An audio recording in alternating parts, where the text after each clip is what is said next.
Le vieux canard boiteux. Un canard aux yeux bleus avait tourné la tête à la canne d'un vieux canard boiteux. Le vieux canard boiteux croyait sa canne honnête, mais il trouvait curieux qu'il sorte à qui mieux mieux des œufs de sa canette des canards vigoureux, de moins en moins boiteux. De moins en moins boiteux et de plus en plus bêtes. Aussi, pour y voir mieux, le vieux canard boiteux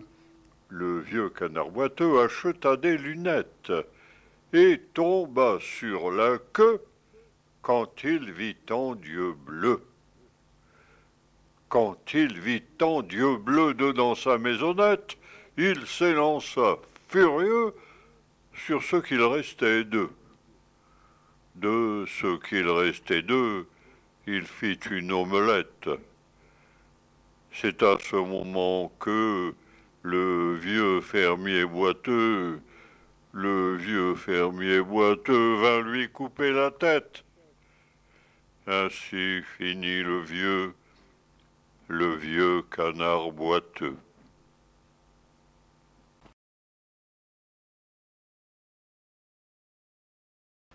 Comptine en 4x7. Dans le ventre d'une poule, il y a des jaunes d'œufs, de même dans ma ciboule, il y a toujours du neuf.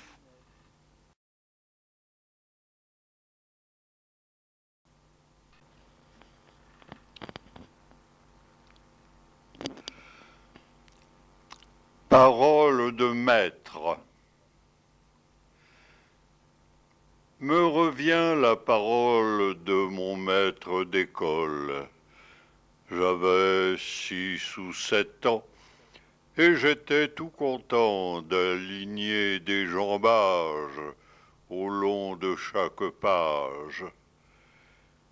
J'aimais trop les mots pour les amputer, et c'est ainsi qu'un jour j'ai débordé indûment sur la page d'à côté.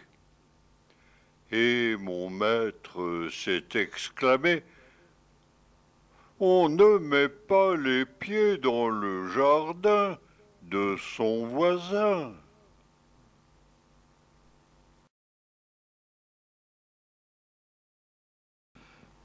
Clin d'œil. Non, je ne connais pas le russe, mais j'aime à l'entendre parler. Eût-il fallu que je le suce? Allez savoir. Allez.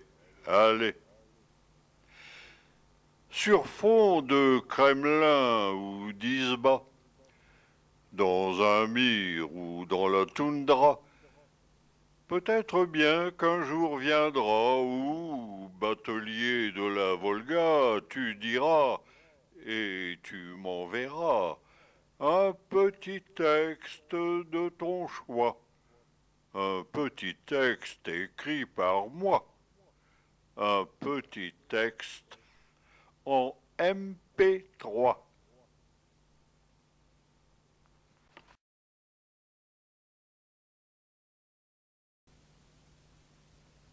Adenin.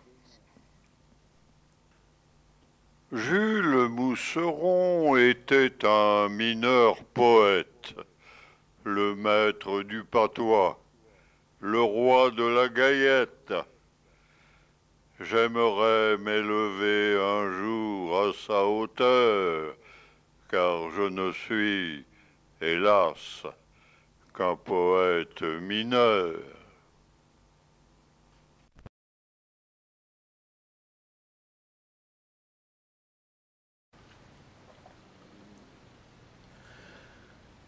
Mon corps n'est que matière alors, quand on l'incinère, et qu'on donne sa poussière aux poissons de la rivière.